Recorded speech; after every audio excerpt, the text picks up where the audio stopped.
Welcome to Homemade. This is my first time teaching a class, so I hope everybody has a good time, including me. Sorry if I fumble things, no big deal. We're just here to have fun. So today, I just want to introduce myself. Today we're making a dill pickle panzanella, but I'm going to introduce myself first. I'm Chef Tori. I've been a professional chef for about 8 years. I love cooking outdoors, so I'm particularly excited for today's class and today's cookware. I've got Meg with me. Meg, say hello. Hello, hello. Yes, hello, Meg. Good to be here. So let's just get right into it. Today we're cooking with Falcon enamelware. Like I said, I love cooking outdoors, so I'm super excited for this brand. They're super durable, super lightweight. They're actually porcelain coated stainless steel, so they're extra versatile. And like I said, just hefty and durable and all that good stuff. They've actually been in the business of cookware or plateware for about 100 years. This amazing British company. And yeah, excited to be cooking with it today. And today, like I said, we're going to be making a dill pickle panzanella salad. One of the things that I love about panzanella salads is that it's just an excuse to eat more bread. So I think we're just going to kind of get right into it. First things first, we've got our lovely bread here, stale bread. Great thing about panzanella, again, is that there's minimal waste because we're using all the bread that we didn't eat if we didn't eat it.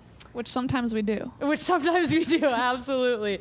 So we're just tearing this into bite-sized chunks. I like mine to be just a little bit bigger than bite-sized because I know it'll end up shrinking in the oven when we cook it down.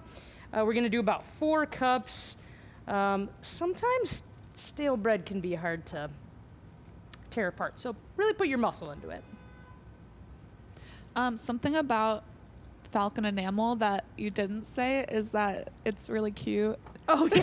Well, I thought that was a given. Colors. Yeah, yeah. I feel like I'm giving all Falcon enamel vibes too, with like the white and the solid, like really cute color with it. So we really support Falcon enamel, and we love the vibes. We love the colors. Yeah. It's such a good red. Yeah. And I think that like their colors also complement the homemade colors, so it's a win-win. A win-win-win, if you will. Yeah, I know definitely growing up, like all the rage were those tin mugs. I grew up camping a lot, so I definitely know that we had many sets of those mugs. So we're doing about 4 cups here. Who else is cooking with me? Anybody else? Or just watching today? Yeah, cooking with me? Steph's cooking along. Cool.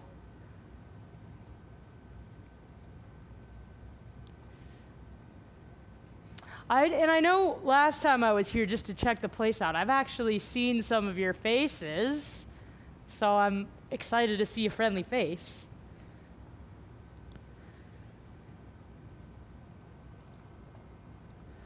Are you a pickle fan? Me? Yeah. Yeah. I don't think I would be doing this if I wasn't a pickle fan. Do you make your own pickles? You know, I tried making my own pickled asparagus once, and it didn't go very well. I wanted them because I went to London recently, and my friend made me a dirty martini, but with pickled things in it, and I was like, this is amazing. It's like a Bloody Mary with no tomato juice. Is it like that, Meg? Okay, that looks like it's about 4 cups. So we're gonna drizzle in some olive oil. Use your heart with this. It's probably about 2 tablespoons. Can't really overdo it, especially with some old bread. We're gonna add some salt. Good pinch of salt. Some pepper. And the secret ingredient, some smoked paprika. Just all over. And I know we've got the recipe in there for you guys. Right, Meg? Yes, cool. Yeah. The recipe is in the chat. Sweet. Awesome. And I'm just going to toss these a little bit just to evenly distribute all of our oil and all of our seasonings. Then I'm gonna pop this in the oven at 375 for, I'm gonna say 12 minutes. Meg, do you wanna set that timer for 12 minutes, please? Yes, I got it. Thank you.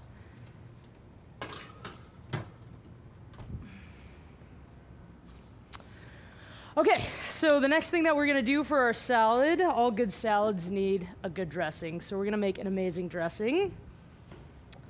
Starting with equal parts dill pickle brine, cornichon brine. Tastes lovely, super herbaceous. It's got that zing, that tanginess that we love in a good vinaigrette. So equal parts that cornichon brine and olive oil. Then we're gonna do some Dijon.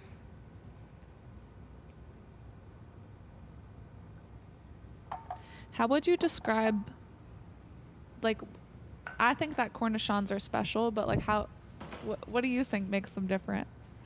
Then dill pickles? Yeah. I find that there's a lot more flavor in cornichons. I feel like when you go get cornichons at the store, there usually ends up being like mustard seed in them or herbs, whereas if you're just going and getting dill pickles, you're just gonna get kind of dill pickles, right? Mm-hmm. So I really love cornichons, and I think it just adds another depth of flavor in the dish, right? Which can't complain. Yeah. I find them, well, a dill pickle can be pretty crunchy, but like just because the size, like the cornichons are real crunchy. I enjoy that. Yeah.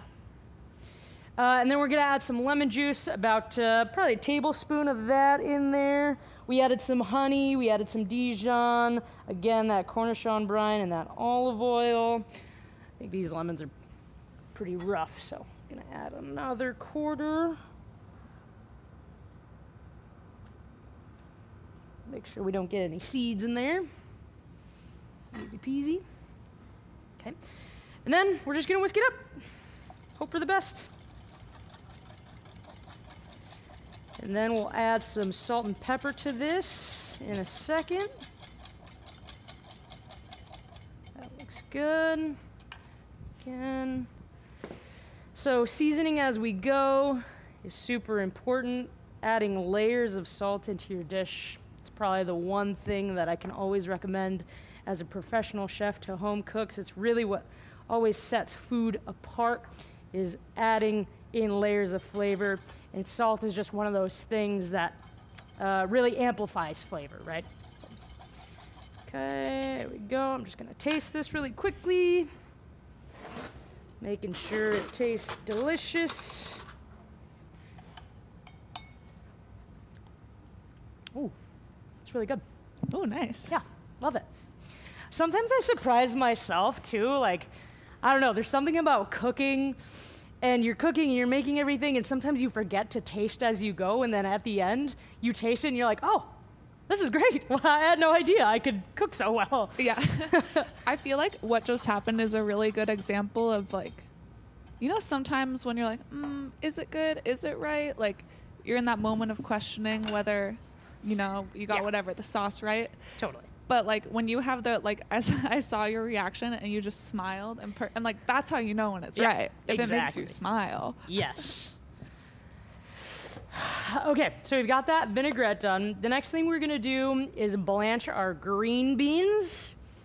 Blanching is super easy, huge technique that we use in professional kitchens all the time. And really quickly, I really love teaching people about blanching, just because I know a lot of the cooks that come into my kitchen don't really understand why we do it. They think it's just to cook vegetables all the way through. And while that is true, we are sort of partially cooking. The whole point of blanching is to maintain some of our texture as well during the cooking process. So it's kind of a par cook is what I would say.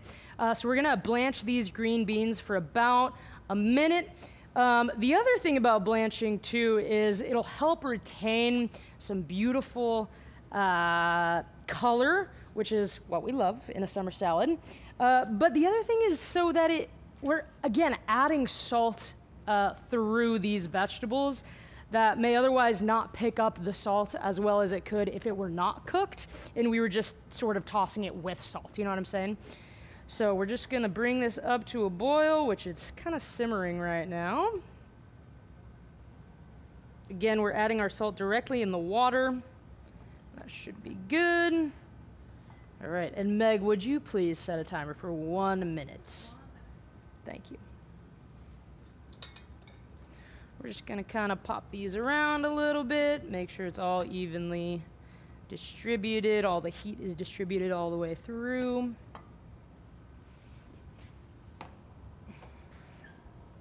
And then once these are done blanching, we're gonna put them in an ice bath, again, so that they stop the cooking process, so that they retain that texture and their vibrant color, and that salt really gets locked in.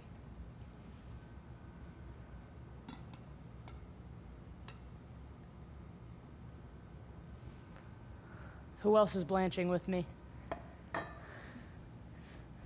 You guys already did your blanching. Excellent work. Been blanching all weekend. Actually, you've been blanching all weekend. Right on, right on.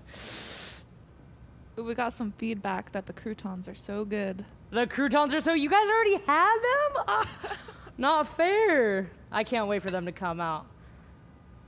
Yeah, my favorite part of a salad is always the good crouton. Always a good crouton. Yes. Yeah, I like the crispy gone soggy. You know, like real toasty and then soaked up with salad dressing. Yeah. That's good. Yeah. I think that one of my other favorites is just where it's just crunchy on the outside. So this has been about a minute, so I'm just going to take these out. When the croutons are still crunchy on the outside, but like soft on the inside, something about it. Mm-hmm. All right. How do you feel about a cornbread crouton? Oh, I love them.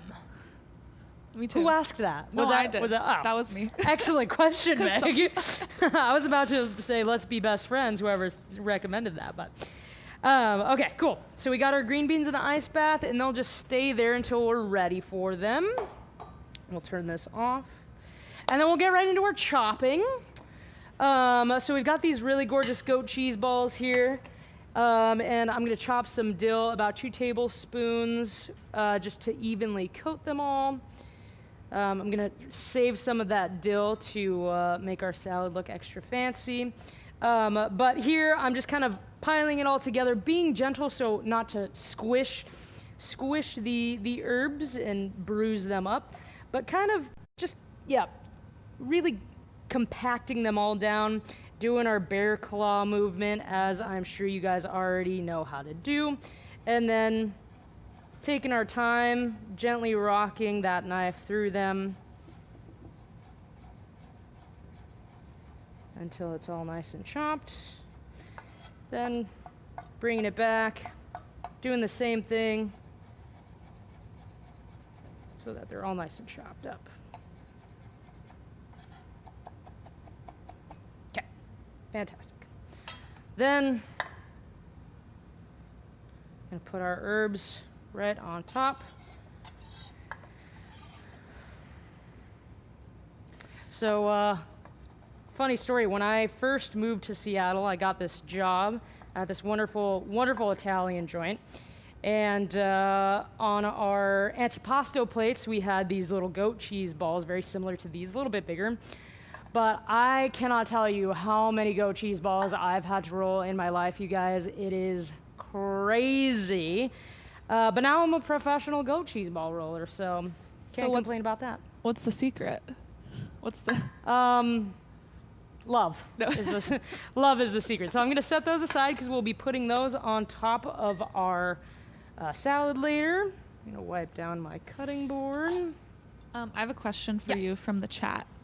So someone has lots of garden green beans and they plan on freezing them. Should they blanch them before? Yes. Definitely blanch them before. Okay. I would do that. I mean, the other thing too is that you don't have to blanch them before either. Like, you can definitely do both, not blanch or blanch, but I would blanch them personally because then you could just throw them in the microwave, throw them directly into whatever dish, and they're already sort of perfectly cooked, and then you're just reheating at that point. So it kind of saves you time, really.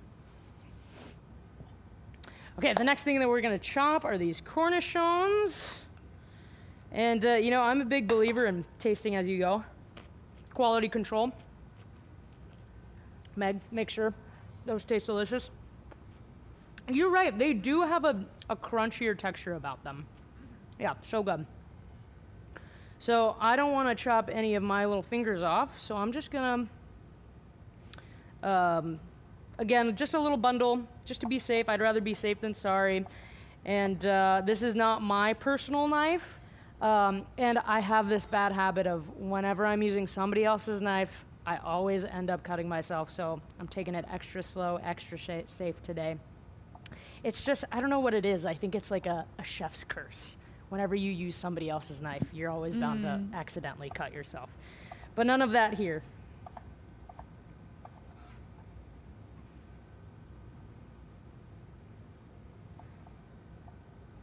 Some of these are so small. I wonder how they look when they're fresh.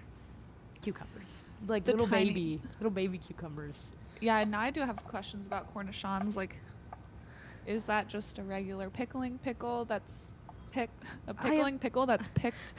Say that 5 times fast. at its tiniest, or is it a special breed of cucumber? It's not a pickle when it grows. It's a cucumber when it grows, and then you pickle it. For everyone out there. But look at how small this one is. Sometimes I like to keep the smallest ones just as like a thing that makes me happy. Okay, we're gonna put this back in its bowl so we can toss that later. Keep the smallest one in there with me. And then we'll chop these green beans since they're nice and cool. And you guys look at this amazing color. They're even prettier than when they were raw, right? That bright green.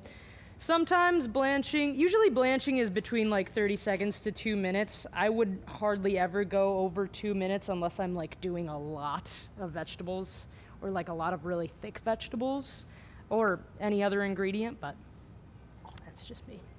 There's our crouton timer. Fantastic. Oh, they look so good. Yeah, these look fantastic. Set those right there. I'm gonna have to steal a bite of that though before we. Quality control. Yeah, oh, absolutely. They're too hot now. Taste though. as you go. Exactly, always taste as you go. So just chopping these into bite-sized pieces, easy peasy. And I'll do this. And throw those back in their bowl. About a cup of green beans. A little extra. I always like doing a little extra, again, because I'm such a fan of quality control. I like to steal a little for the chef. And then we'll get into these shallots, chopping these really nice and fine, or this one shallot really nice and thin. So again, with the bear claw, take your time when you're chopping. Then we'll just slice these into little rings.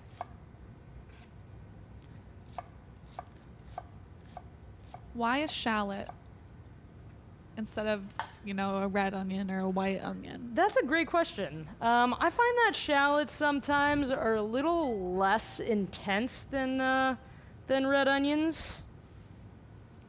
Also, they smell really good. They're also really bite-sized. The whole thing about these panzanella salads is they're all kind of bite-sized also. And I find that shallot also has a little bit of a different flavor than the onion. It's kind of like garlic mixed with an onion, you know what I mean? Does that make sense? That does make sense. Yeah. I do like, just like aesthetically, the small rings that a shallot makes. Yeah. And these, amazing. You can fry these just in oil and they get super, super crispy.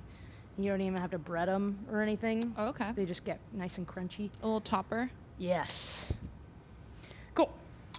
Get the last of these shallots in here.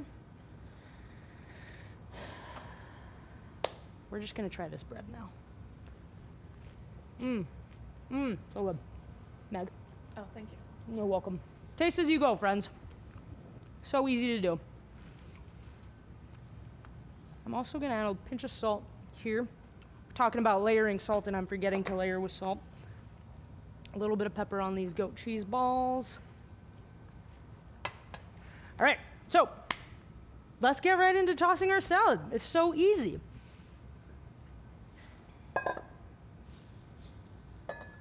So we've got a couple different types of greens in here. I love arugula. I eat it probably at least once a day. So good. There's something peppery and bitter about it that I think is going to go really well with this, like I said, the dill, briny tanginess that we've got going on in this salad in particular. Got some red leaf lettuce, some baby spinach. Just a nice little summer mix that we've got going on. So I'm going to add these herbs. We've got some fresh parsley going in there. Got our cornichons, of course. Our shallot.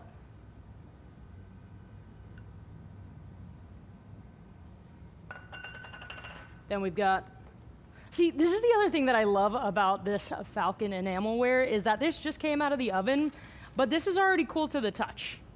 You don't have to wait a million years for it to cool down. They also clean really easily. Yeah.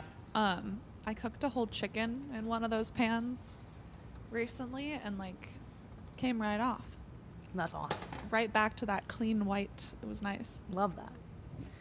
I'm gonna add a little bit of salt and pepper because I love adding salt and pepper to my salads. Then we're gonna throw the vinaigrette on here. And then I could use some salad tossers, but I could also use my hands. Yeah. And you know what? I'm gonna eat this whole thing by myself, so. Oh. Yeah, I like that amount of dressing in there. You have to have that with the panzanella. Exactly, because it really, I mean, the whole point is to like reconstitute that bread because it's stale, right? So you really just want to make it, just hearty and dense again, rather. So I'm gonna use my hands. Washed hands. Nothing wrong. Yeah, Washed wash hands, your hands. people. My hands have been clean for 8 years. This looks so good. This is a great idea. Perfect summer salad.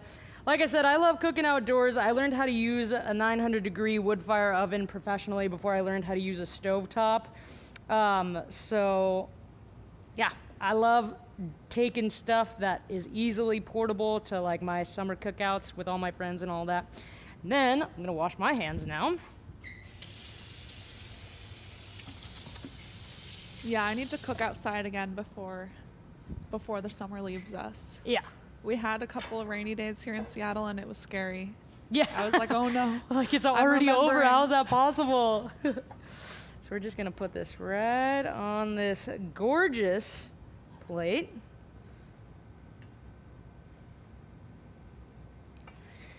Kind of keeping all the good stuff that's on the bottom and making sure we're layering it right on top.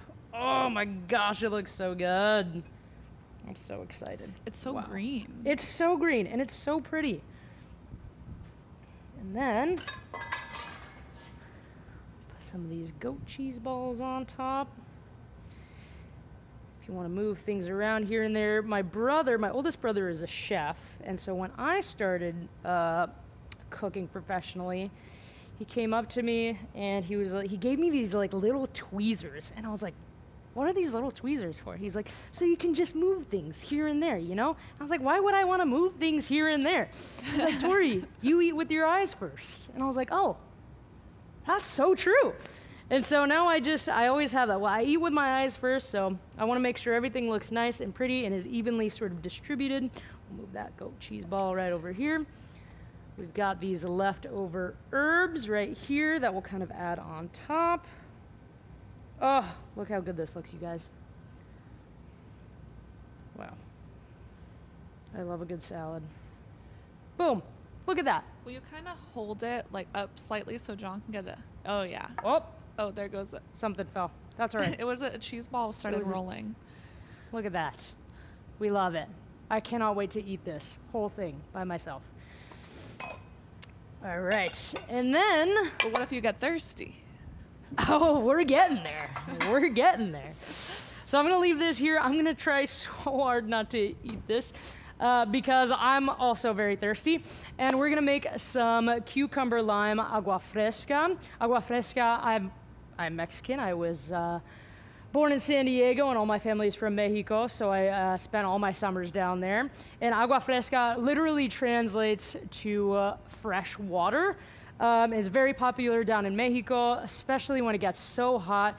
You go around and all these street vendors are making, all of them have like their own rendition of an agua fresca, and they're all so good. But today, we're doing cucumber and lime.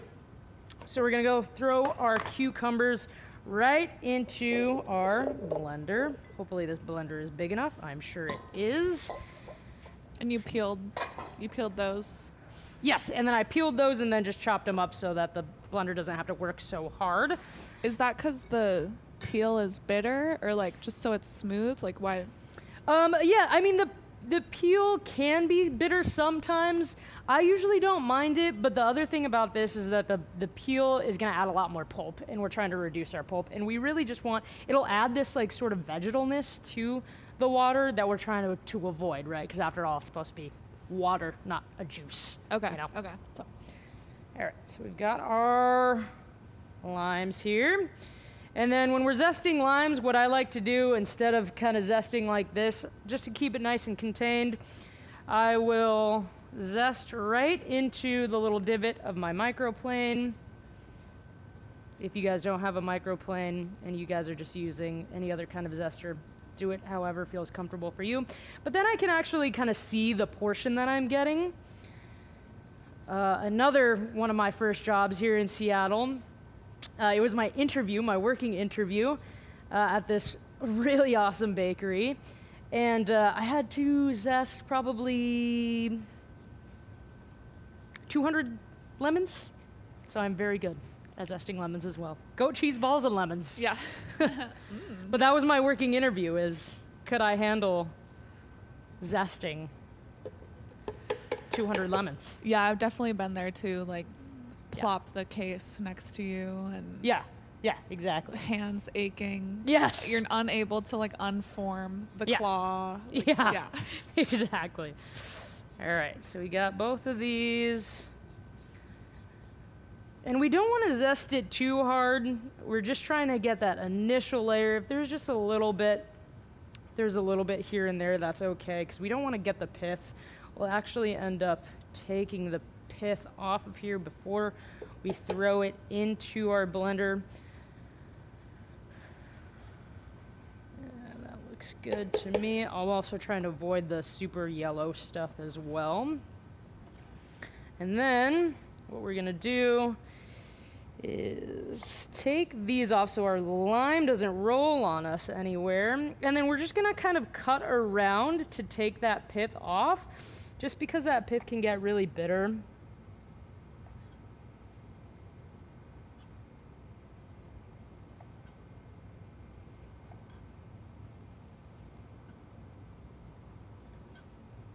All right, perfect.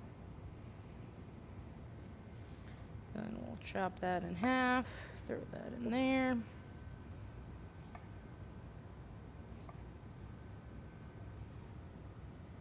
Same thing with our next lime.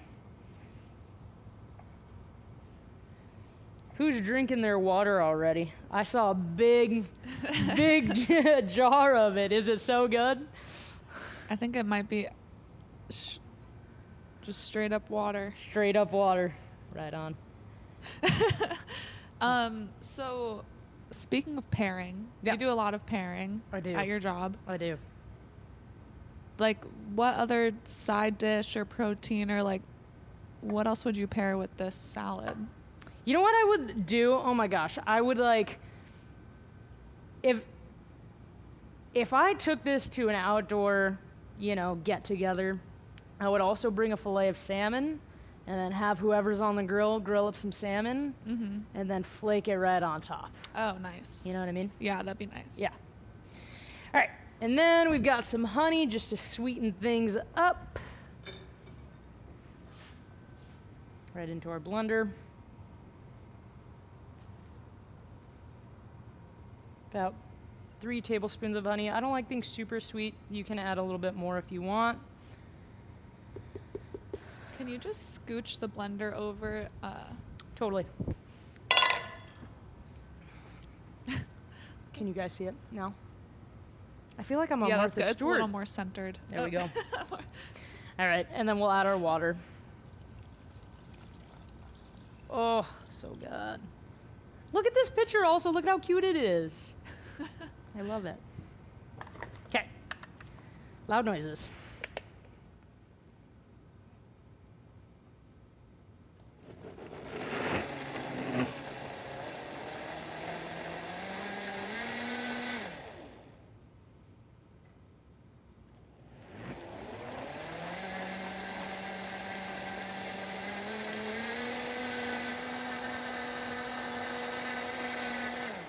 All right. It's looking good. It looks amazing. Now what we'll do, first of all, let me get all this stuff out of the way so you guys can really eat with your eyes first here. Or drink with your eyes first in this case. Get our sieve so we can get some of this pulp out. Oh, I did that without anything going everywhere. It's the hardest part is usually when you open the lid, Yeah. everything flies everywhere. Yeah, that's a tricky one too. Yeah. And your first time using this blender, so well done. Thank you, thank you. So we're just gonna run this through our fine sieve. Just to get some of the pulp out. Throw it right back into our pitcher.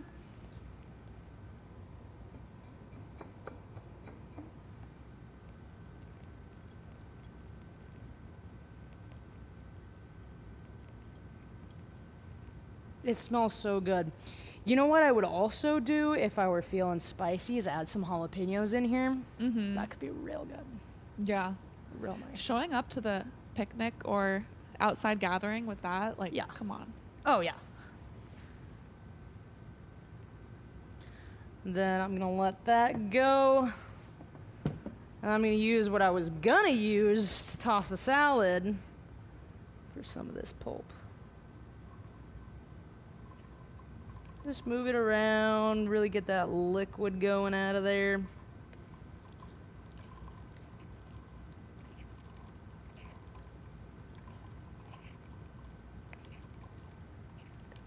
I wonder what we could do with this pulp. Like, how would you want to reduce, reuse, recycle this pulp? Cucumber and lime. Would you like a sorbet, or would you, or a savory transformation, like just put it in guacamole or something, Ooh. or in like in a salsa? Ooh. Yeah. That could be good. Add some onions. Mm-hmm. Or oh, like you could marinate something in it.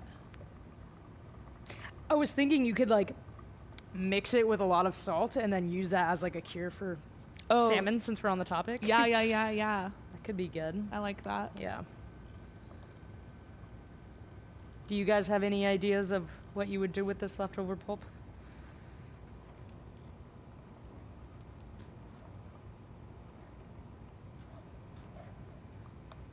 All right. That's good enough for me. Oh, you could infuse like gin or something. Now we're talking, Meg. Now we're talking. I always have to bring up the alcoholic beverages. I'm sorry, guys. All right. That's just enough. I can do this later. Finish it. Because I'm so thirsty.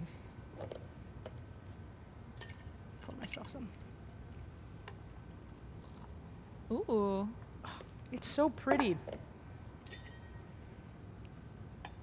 Quality control is Meg's job today. Thank you. You're welcome.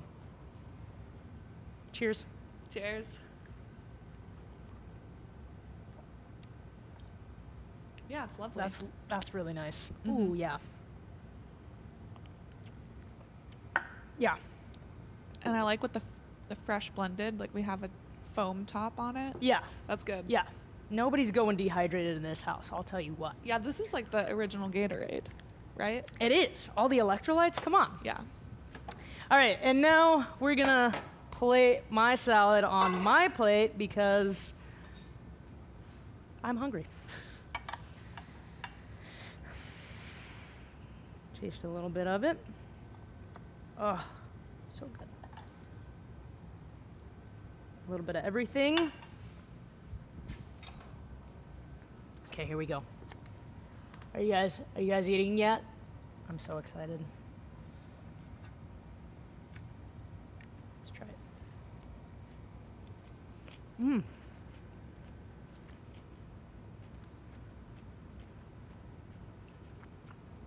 Yes. The parsley in there.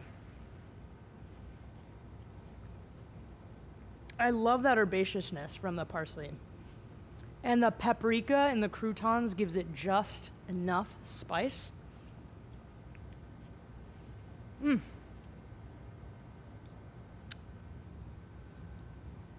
I have to try one more bite with the goat cheese. Just because I went through all the work. And I was That's what reminded of all that hard work way back when. all of the goat cheese balls have been leading to this moment. Mm-hmm. Even better with the goat cheese. Something about arugula with goat cheese, so good. I hope you enjoyed this class as much as I enjoyed teaching it. Or not really teaching it, but just doing it with you guys. This was awesome. I hope you guys got the chance to actually enjoy it. I see a few of you still working. But thank you so much for coming and joining us today at Homemade. Thank you to Falcon Enamel for these gorgeous dishes. I can't wait to take these home for my pizza party on Tuesday. And our next class is going to be tomorrow, August 28th. We're going to be doing a miso broiled eggplant, which sounds so good. I'm going to have to come back for that one also. And thank you guys so much for joining us. Definitely tune in again.